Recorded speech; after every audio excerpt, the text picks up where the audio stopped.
আমার আশঙ্কা আওয়ামী লীগ আর বিএনপিতে একটা বোঝাপড়া হইতে যাচ্ছে। আমরা কিছু ঘটনা দেখব যেখানে আওয়ামী লীগ আর বিএনপির সুর একই, কিছু ক্ষেত্রে দেখবেন পতিত আওয়ামী লীগ বিএনপির পজিশনকে সাপোর্ট করছে। আমরা শুনে নিই হাসান মাহমুদের বক্তব্য। এইটা সাহেব না, ওই গাদার ডাক্তার দিয়ে দেন, এই গাদাটার কথা শোনার আগে গাদার ডাক্তার দেন, বরকত হবে। আলমগীর সাহেব যে বলেছেন যে রাজনৈতিক দলকে নিষিদ্ধ করার আমরা কারা, এই যে প্রশ্ন তুলেছেন, আমি এটির সাথে একমত। এমনকি ছাত্রলীগকে আপনার নিষিদ্ধ করার পর, কাগজে নিষিদ্ধ করার পর সেটির বিরুদ্ধে তারা বক্তব্য দিয়েছেন, আমি তাদের এই বক্তব্যের সাথে একমত। এবং অবশ্যই গণতন্ত্র পুনরুদ্ধারের জন্য যদি প্রয়োজন হয় আমরা বিএনপির সাথে অবশ্যই একযোগে কাজ করতে আমরা তৈরি আছি। সে বলতেছে বিএনপির সাথে কোনো কোনো ক্ষেত্রে একমত, আরো বলতেছে বিএনপির সাথে তারা গণতন্ত্র পুনরুদ্ধারের আন্দোলন করবে, তারা বিএনপির আওয়ামী লীগকে নিষিদ্ধ করার পক্ষে না। মির্জা ফখরুলও বলছেন রাজনৈতিক দলকে নিষিদ্ধ করার আমরা কারা, আপনারে তো নিষিদ্ধ করতে কয় নাই, আপনি কইরেন না, অন্যদেরকে করতে বাধা দিচ্ছেন, মানে আপনারা আওয়ামী লীগের পক্ষে, ঠিক কিনা? আবার জাতীয় পার্টিও নিষিদ্ধ করার দাবি নাকি চক্রান্ত, তবে উনি কখন কি বলতেছেন সেটার কোনো হিসাব থাকে না। তাই উনি একটা কথা বললে তারপরেই উনার কথা, নিজের কথাকে উনি কন্ট্রাডিক্ট করতেছেন। উনি বলতেছেন রাজনৈতিক দলকে নিষিদ্ধ করার আমরা কারা, তাই না? আবারও দেখেন এই নিউজে কইতেছে রাজনৈতিক দলকে নিষিদ্ধ করার আমরা কারা, জনগণ সিদ্ধান্ত নেবে। মানে এই বিষয়ে ওনারা কথা বলার কেউ না, তাই না? এই ব্যাপারে ওনাদের কোনো মত নাই, তাই তো? আবার দেখেন কি বলতেছেন, রাজনৈতিক দল নিষিদ্ধ চায় না বিএনপি। এখানে কিন্তু জনগণ নাই, জনগণ বাদ চলে গেছে, ওটা বিএনপি দিয়ে প্রতিস্থাপিত হয়েছে। তার মানে বিএনপি রাজনৈতিক দল নিষিদ্ধ চায় না, একবার জনগণের কাঁধে চাপাই দিল, আমরা কারা নিষিদ্ধ করার, এটা জনগণ করবে। আবার তার নিজের দল বলতেছে আমরা নিষিদ্ধ চাই না, জনগণ নাই। তার মানে আপনি তো নিষিদ্ধ চান না, তাই না? মানে আপনার শক্ত মত আছে, সেটা আওয়ামী লীগের পক্ষে, তো স্বীকার করতে হবে। শুধু তাই না, ছাত্রদল হয়ে উঠছে ছাত্রলীগের পুনর্বাসন কেন্দ্র। দেখেন ছাত্রলীগের চিহ্নিত গুন্ডারা ছাত্রদল হয়ে মিছিল করতেছে। হ্যাঁ ভাই, আপনাদের লজ্জা লাগে না? আরো আছে বিএনপির মাহমুদ্দিন খোকন, সিনিয়র নেতা গলে, আইনজীবী নেতা, সুব্রত চৌধুরী, কামাল হোসেন, তারপরে সৈয়দ আনোয়ার হোসেন, যে ইতিহাস বিকৃতিকারী এবং আওয়ামী লীগের 1 নাম্বার লেসপেন্সার, লুকাইছিল কলে, আবার সরব হচ্ছে। এখন বলতেছে অনির্বাচিত সরকার সংবিধান সংশোধন করতে পারে না। অনির্বাচিত সরকার কোন সংস্কার করতে পারে না। মাহমুদ্দিন খোকনও কি কয় শুনেন। যে সরকার আসে তাদের সুবিধা মতো প্রয়োজনে তাদের সুবিধা সংশোধন করে কেন? যে পবিত্র দলিল যে পারে না, সেজন্য আমরা এটা ছুঁড়ে ফেলে নতুন সংবিধান রচনা করতে চাইছিলাম। আপনারা বুড়া খ্যাটাস গুলো বাধা দিলেন কেন? বালের একটা সংবিধান বানাইছেন, তাও টুকলি ভাই কইরা, তাই নিয়ে ভাবেই আম্বিয়া হাসিনার ছবি মাটিতে ফেলায় মুতে দিছিল না ছাত্ররা, ঘিরা ধইরা, দেখেছেন না? ওই সংবিধান মাটিতে ফেলায় মুতে দেওয়া হবে বেশি সংবিধান চুদাইলে। যেটি সংবিধান নিয়ে মিটিং চুদাবে বুড়া খাটাস গুলা, সেটি যা ধরবেন সবাইকে, এইগুলা না থামাইলে চলতেছে না। আবার কেমন ফাজলামি দেখেন, কয়ে রাখি, জামাতের আমির কইছিল যে আমাদের সংবিধান রচিত হয়েছিল ভারতের মাটিতে। এটা প্রতিবাদ করেছে কে? সংবিধান প্রণয়ন কমিটির পরিবার সদস্যরা, বুঝেছেন? কোন রাজনৈতিক দল না, কোন গ্রুপ না, যারা সংবিধান লিখিছে, টুকলি ভাই করেছে, তার পরিবারের সদস্যরা। হ্যাঁ বুঝছে, কোটা, পরিবার কোটা। এই সংবিধান কি পারিবারিক সম্পত্তি নাকি রে বালছিন? ফাজলামি এগুলা। হাসিনা যেমন বাংলাদেশকে পারিবারিক সম্পত্তি বানিয়েছিল, এরাও সংবিধানকে পারিবারিক সম্পত্তি বানাইছে। তো এই পারিবারিক সম্পত্তিকে কেন দেশের জনগণকে টেনতে হবে? যাই হোক, ফিরে আসি আওয়ামী রাজনীতির পুনর্বাসন প্রসঙ্গে। কেন বিএনপি আওয়ামী রাজনীতির অবসান বা নিষিদ্ধ চায় না, এমনকি চায় পারলে তাদেরকে পুনর্বাসন করে? এইখানে বিএনপির রাজনীতিটা কি? রাজনীতির একটা গুরুত্বপূর্ণ অংশ হইতেছে শত্রু চিহ্নিত করা। আপনারা দেখবেন অনেকে আমার সম্পর্কে অনেক কিছু বলে, আমি তাদের কিছুই বলি না, তার মানে আমি তাদেরকে শত্রুর মর্যাদা দেই না। আবার কেউ কিছু না বললেও আমি তাদের শত্রু বানাই দিই, তাই না? হ্যাঁ, আমার হয়তো কিছুই বলে নাই সে, বা সে আমার সাথে শত্রুতামূলক আচরণও করে নাই। ধরেন আমি প্রফেসর ইউনূসের প্রেস সচিব শফিকুল আলম রে গণশত্রু বলছি, তাই না? হ্যাঁ, গণশত্রু একটা সিল মেরে দেন, হ্যাঁ দেন না, মেরে দেন, না কইরেন না, মেরে দেন, দেন না, মেরে দেন, না কইরেন না। হ্যাঁ হয়েছে, যাই হোক, সেগুলো আমাকে কিছু কয় নাই, আমাকে সম্মান করে কথা কয়, কিন্তু আমি তারে বলছি, কারণ সে আমার চিহ্নিত শত্রু। প্রথম আলোর পক্ষে দাঁড়াইছে, প্রথম আলো কিন্তু আমার পিছে আঙুল দেয় নাই কলে। আমার ব্যক্তিগতভাবে আমার কোনো সমস্যা নাই, কিন্তু প্রথম আলোর ডেইলি স্টারে আমি রাজনৈতিক শত্রু ঘোষণা করছি। এটাই রাজনীতি। রাজনীতিতে শত্রু লাগে, আপনার শত্রু চিহ্নিত করতে হবে, বলে দিতে হবে আমার শত্রু, আমি এর বিরুদ্ধে লড়াই করতেছি। সেই শত্রু চিহ্নিত করাটাই রাজনীতি। কমিউনিস্টদের শত্রু পুঁজিপতি, তাই না? আওয়ামী লীগের শত্রু জামাত বিএনপি, বিজেপির শত্রু মুসলমান, ইন্ডিয়ার শত্রু পাকিস্তান, বাঙ্গু সুশীলদের শত্রু পিনাকি। ঠিক ধরেছেন, ঠিক আর কি, বুঝছাও? তো এখন যেমন আওয়ামী লীগ চাইতেছে শত্রু হিসাবে বিএনপি যেন তাদেরকে সিলেক্ট করে, তাদেরকে পছন্দ করে, এবং বিএনপিও সেটাতে সাই দিতেছে মনে হইতেছে। এমনকি হাসিনার হাতে বিএনপির হাজারো শহীদ, তার রক্তকেও বিএনপি আমলে নিতেছে না। এটার মাঝে যা কি, কেন বিএনপি এটা করতেছে? এটা বুঝতে হইলে বাংলাদেশের রাজনীতির ন্যারেটিভ দিয়ে বুঝতে পারবেন না। এইটার বুঝতে হলে কালচারাল, ক্লাস, ইডিওলজি এগুলো দিয়ে বুঝতে হবে। কমিউনিস্টরা এটা ভালো বোঝে আর কি। কমিউনিস্টরা বলে শ্রেণীর রাজনীতি, আসলে আমরা বুঝেনি। কমিউনিস্টদের আইডিওলজির জন্য, কমিউনিস্টদের ভোকাবুলারির জন্য, ওদের বাক্য জন্য এটা ফেলাই দিয়েন না, বোঝার জন্য কাজে লাগে কিন্তু ওদের অ্যানালাইসিসের পদ্ধতি। আওয়ামী লীগ আর বিএনপির মধ্যে তফাৎ কি আছে? কোনো তফাৎ? খুব বড় কোনো তফাৎ আছে? না, নাই। মোটা দাগে বিএনপি আর আওয়ামী লীগ একই ক্লাস, একই ধরনের লোক করে। মানে যে আজকে আওয়ামী লীগ করেছিল, সে যদি কালকে যে বিএনপি করে, খুব বেশি অসুবিধা হবে না কলে। অ্যাটলিস্ট লিডারেরা একই ক্লাস। সেজন্য দেখেছেন তো ছাত্রলীগ ছাত্রদলের মধ্যে ঢুকে গেছে, এমনকি ছাত্রলীগ ছাত্র ইউনিয়নের মধ্যে ঢুকে গেছে। কমিউনিস্টদের ভাষায় এটা শ্রেণী, মানে ক্যাপিটালিজমের পক্ষে তারা, পুঁজিবাদের পক্ষে, তাই না? মুক্তিযুদ্ধের পক্ষে, ওয়েস্ট ঘেঁষা, পশ্চিম ঘেঁষা, ভারতের সাথে সম্পর্ক রাখার জন্য দেওয়ানা, আরবান এলিট মানে শহুরে এলিট, মধ্যবিত্ত, liberal secular bourgeois party. Liberalism কি সেটা তো আমি বলছি আগের এপিসোডে, ট্রাম্পকে নিয়ে বলছি, তাই না? আর কি বলবো? ধরেন হাসিনার শাসন চলে যাওয়ার পরে যারা বিভিন্ন জায়গায় চাঁদাবাদী জগলদারি করতো, সেগুলো কারা নিছে শুধু আপনারা জানেনই। আমি ওইগুলো বলে তিক্ততা বাড়াইতে চাই না। তাহলে বুঝেছেন তো, এই দুইটা আওয়ামী লীগ আর বিএনপি একই ধরনের লোকজন করে কলে, বুঝছাও? এই দুইটা হইতেছে মেলায় হারায় যাওয়া দুই ভাই আর কি। হ্যাঁ, তো এখন বিএনপির ডর, এটা বিএনপির ডর শুধু না, এটা ভারতেরও ডর, ভয়, এবং আমেরিকার পশ্চিমেরও ভয়। সেটা হইতেছে ইসলামপন্থীরা এরা উঠে আসতেছে। আর যদি সাথে লীগ না থাকে, বিএনপি এটা একলা সামলাতে পারবে না। তো এটা দেখে আমার সেই জিয়ার আমলের একটা কথা মনে পড়তেছে। আওয়ামী লীগ তো 1975 সালে শেষ হয়ে যায়, কিন্তু ওই সময় 1975 সালে পরে জিয়াউর রহমানও আওয়ামী লীগকে তার পলিটিক্যাল এনিমি হিসেবে, শত্রু হিসেবে সিলেক্ট করছিল। কেমনে জানেন? তখন তো বিএনপি অবশ্যই জিতত, বিরোধী দল হয়তো খন্দকার মোস্তাকের পার্টি, কিন্তু মুস্তাককে জেলে নেওয়া হয়। মুস্তাক কিন্তু খুব সৎ মানুষ ছিল, সৎ রাজনীতিবিদ ছিল, খুবই ন্যাশনালিস্ট একজন ভালো মানুষ ছিল, বুঝছাও? ওরে 76 সালে জেলে নেয় জিয়াউর রহমানের সরকার, সার্কিট হাউসের কাপ প্লেট চুরির অভিযোগে। মানে তার কিছুই পায়নি, এটা ছাড়া হয় 78 সালের 16 ডিসেম্বর উপলক্ষে। তার 7 সপ্তাহের মধ্যে নির্বাচন অনুষ্ঠিত। তো নির্বাচনের উনি দল গুছাবেন কখন? জেলে। দল গুছাবেন কখন আর নির্বাচন করবেন কখন?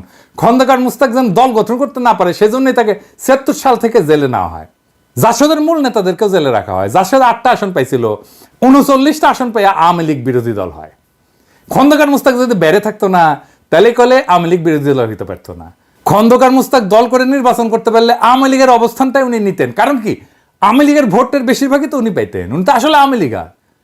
উনার ভোটারেরা মুসলিম লীগকে ভোট দেয়, 20টা আসন পায় মুসলিম লীগ ওই নির্বাচনে। তারপরে তো হাসিনারে নিয়েই আসলো জিয়াউর রহমান। তারপরে লীগ আরো বড় দল হইতে তো সাহায্য করছে, এটা তো বিএনপি সাহায্য করছে। জিয়াউর রহমান যা করছিল সেটার কিছু ব্যাখ্যা আছে কেন করছিল। কারণ তখন কিন্তু ইসলামপন্থীরা ছিল না, এখনকার মতো শক্তিশালী ছিল না। ওই সময় শক্তিশালী ছিল কারা? যারা বাম রাজনীতি করত, আর পাকিস্তানপন্থী কিছু দলটল ছিল আর কি। মুসলিম লীগও তখন শক্তিশালী ছিল।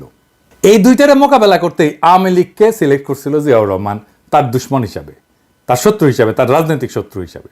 এই কারণে জিয়ার এই সিদ্ধান্ত আমাদের সমালোচনা করার সুযোগ কম। কারণ বাকশাল উৎখাতের পরে বড় লিবারাল ডেমোক্রেটিক পলিটিক্যাল পার্টি তো ছিল না। বিএনপি মাত্র পয়দা হয়েছে, আর লীগের খারাপরা তো মরছে, পলাইছে, তাই না? আর জিয়া কেমনে বুঝবে যে হাসিনা তার বাপের চাইতেও খারাপ হবে, তাই না? তো বুঝতে পারে নাই। সেই জামানায় জিয়াউর রহমান যে চিন্তা করছিল, যে পলিসি নিয়েছিল, সেইটা আজকার বিএনপির চিন্তারে হালাল করতে পারে না। কারণ এখনকার পলিটিক্যাল সিচুয়েশন এমন যে আওয়ামী লীগের পলিটিক্যাল জমিন দখল নিতে ছাত্ররা আছে তো। আর ইসলামপন্থীদের ব্যাপারে বিএনপি যে হিসাব করে, ওয়েস্ট যে হিসাব করে, এমনকি ইন্ডিয়া যে হিসাব করে, সেই হিসাবটা ভুল। কেন ভুল এটা একটু বুঝায় কই। আমি জামাত নিয়ে কথা বলি। জামাত তো সবচেয়ে সংগঠিত ইসলামপন্থী দল, তাই না? ভোট টোট আছে, ভোট করছে। জামাত একটা লিবারেল বুর্জোয়া ডেমোক্রেটিক দল। ভোটে জিতে তারা ক্ষমতায় যেতে চায়, তাদের কোনো বৈপ্লবিক কর্মসূচি নাই গেলে। এইখানে জামাতের রাজনীতির যে মেইন কন্ট্রিবিউশন সেটা কি, মাহমুদুদ্দি সাহেবের ক্রুশিয়াল কন্ট্রিবিউশন কি, সেটা বুঝলে জামাতের রাজনীতি যে আসলে লিবারেল বুর্জোয়া রাজনীতি এটা বুঝতে পারবেন। জামাতের রাজনীতিটা আসলে কি, জামাত হয়তো অন্যভাবে ব্যাখ্যা করবে, এটা আমি আমার ব্যাখ্যা দিতেছি। জামাত এটার সাথে একমত নাও হইতে পারে, কিন্তু আমার ব্যাখ্যাটা দেখবেন যে আমার ব্যাখ্যাটা জামাত যে রাজনীতি করে সেটা খুব সহজে বোঝার জন্য খুব সুবিধাজনক। মওদুদি সাহেব যেটা বলছিলেন সেটা এইরকম যে লিবারেল ডেমোক্রেসি এটা ঠিক আছে, ভালোই, কিন্তু এটা কাজ করে না, ফাংশন করে না। কেন কাজ করে না? উনার তত্ত্ব হচ্ছে যারা এই শাসনটা চালায় তারা অসৎ। যেখানে সৎ লিবারেল ডেমোক্রেটরা আছে, যেখানে দুর্নীতি কম, সেখানে লিবারেল ডেমোক্রেসি কিন্তু ভালো ফাংশন করে। কথাটা কিন্তু সত্য। উনার এই অবজারভেশন ইজ ভেরি রাইট। তাই উনার কথা হচ্ছে লিবারেল ডেমোক্রেসি থাকবে, কিন্তু এটা শাসন করতে হবে সৎ লোক দিয়া। এখান থেকেই আসছে জামাতের স্লোগান, আল্লাহর আইন চাই, সৎ মানুষের শাসন চাই। তার মানে লিবারেল ডেমোক্রেসি চাই, কিন্তু এটা হইতে হবে সৎ মানুষ দিয়া পরিচালিত। ওই সৎ লোক তৈরির কারখানা হইতেছে জামাত শিবির, বুঝছাও? ওরা কিন্তু এই যে সততার স্কুলিংটা ভালো করে করে, আপনাদের স্বীকার করতে হবে, আপনারা ওরা পছন্দ করেন বা না করেন। সততায় অনেক উঁচু মানের নেতা কর্মী তারা তৈরি করতে পারছে, হয়তো সবাই না, কিন্তু উল্লেখযোগ্য মাত্রায় তুলনামূলক সৎ মানুষ আপনি জামাইতে পাবেন। আপনি দেখবেন অনায়াসে তাদের সাথে টাকা পয়সা নিয়ে ডিল করতে পারবেন, কোনো সমস্যা হবে না, কখনো তো হবে না এরা। তাই পলিটিক্যাল এনিমি বাঁচার ক্ষেত্রে বিএনপির আশঙ্কাটা ফালতু। আওয়ামী লীগের চাইতে বেটার আওয়ামী লীগ দেশের পলিটিক্যাল সিনারিওতে হাজির আছে। বিএনপির উচিত হবে জামাত এবং ছাত্ররা যেন মেল পলিটিক্যাল শত্রু হয় তাদের, এমনটা যেন তারা ভাবতে পারে, তারাই যেন বিরোধী দল তৈরি করতে পারে।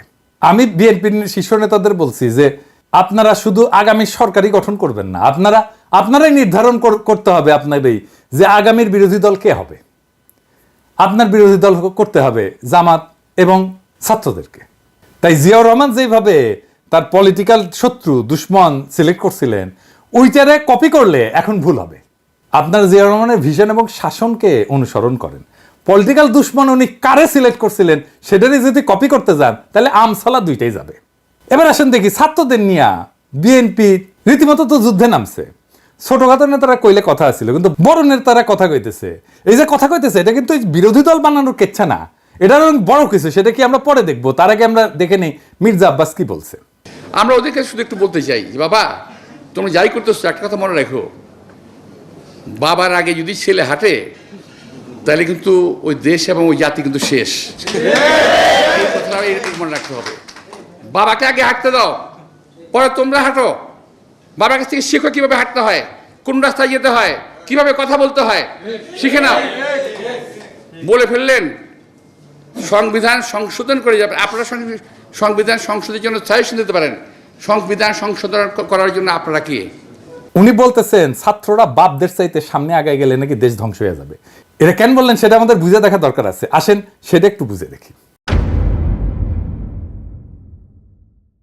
প্রথমত আমি ওনার প্রতি শ্রদ্ধা রেখেই বলতেছি বিনয়ের সাথে। মির্জা ভাইকে আমি খুবই পছন্দ করি, উনি আমার সাথে নানা সময় কথাবার্তা বলেন এবং ওনার সাথে আমার যোগাযোগও আছে। কিন্তু এটা আমি বলতে বাধ্য হইতেছি যে সমাজ সভ্যতা সম্পর্কে আপনার এই বক্তব্য এটাই বুঝাইবে যে সমাজ সভ্যতা এগুলো অগ্রসর হওয়া সম্পর্কে আপনার আন্ডারস্ট্যান্ডিং খুব দুর্বল। সন্তানকে তো বাপের চাইতে আগায় থাকতে হবেই। বাপের চাইতে সন্তান স্মার্ট, অগ্রসর, মেধাবী, কর্মঠ না হইলে সমাজ সভ্যতা আগাইবে কেমনে? আব্বাস ভাই আপনারে কই, দুনিয়াতে দুইটা পরাজয় গৌরবের, একটা ছাত্রের কাছে পরাজয় আর একটা সন্তানের কাছে পরাজয়। আপনার পোলা যদি আপনারা পরাজিত করে ফেলেন এর চেয়ে বড় গৌরব তো পিতা হিসেবে আর কিছু হইতে পারে না রে ভাই। আপনি তো নিজে বলছিলেন 28 অক্টোবর মৃত্যু ভয়ে দাঁড়াইতে পারেন নাই, বলেন নাই, অন্যরকম হইতো সিনারিও। কিন্তু আজ যারা মৃত্যু ভয় উপেক্ষা করে একটা বিজয় ছিনে আনলো, তাদের সাথে আপনি লড়াই করতেছেন, এদিকে আপনার মানায়? এটা এই লড়াইয়ে তো আপনি জিততে পারবেন না। আপনি কোনোদিন তরুণদের সাথে জিততে পারবেন না, এটা মাথায় রেখেন। আপনি যত সিনিয়র হন, যত অভিজ্ঞ হন, আপনি তরুণদের সাথে জিততে পারবেন না, ছাত্রদের সাথে হেড অন কলিশনে যান না, এটা অনর্থক। কিন্তু কথা হইতেছে উনি কেন ছাত্রদের নিয়ে এরকম কথা বললেন? ছাত্র জনতা তাদের সর্বোচ্চ শক্তি, সাহস এবং বিপ্লবীপনা দিয়া জুলুমের প্রতিরোধ করছে এবং হাসিনার মতো একটা দানবরে উৎখাত করছে, ফ্যাসিবাদী দানবরে। এমনকি এই যে আইন ব্যবস্থা তৈরি করছিল সেটাকে উৎখাত করছে। পুলিশ মারা গেছে, প্রতিরোধ যুদ্ধে নিহত হয়েছে, অনেক পুলিশ মারা গেছে। জনগণ দেখাই দিছে যে সার্বভৌমত্ব, জনগণের ক্ষমতা, এটা সংবিধানে থাকে না, গণভবনে থাকে না, জাতীয় সংসদে থাকে না, কোথাও লেখা থাকে না। এমনকি মির্জা আব্বাসের বলা ওই যে কথাটা আছে না, যে সংবিধান কি এটা রাফখাতা, এটা মুছে ফেলবো, আসলেই রাফখাতা সংবিধান। কারণ সংবিধান তো সার্বভৌম না, ক্ষমতা হচ্ছে জনগণ, জনগণ সার্বভৌম। জনগণ না চাইলে রাষ্ট্র শাসন করার ক্ষমতা কারো নাই। এমনকি পুলিশ যদি জুলুম করে জনগণ তাকে শাস্তি দিতে পারে, সেই শাস্তি কত নির্মম ভয়ানক হইতে পারে আমরা এটা দেখছি।